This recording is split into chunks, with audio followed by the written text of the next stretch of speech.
One day I found a cave girl who only spoke in... Now I'm trying to teach her how to use her words! Me want Snuggy baby blanket. Look at that price, Mia. It cost an arm and a leg. No, Mia. The blanket doesn't cost an actual arm and a leg. Some phrases mean something different than the word-for-word meanings. They're called idioms.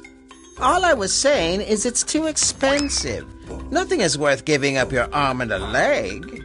Me no give my arm and leg. Me give yours.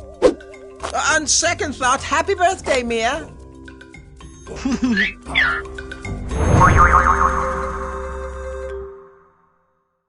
Thank you for watching my video. Don't forget to subscribe.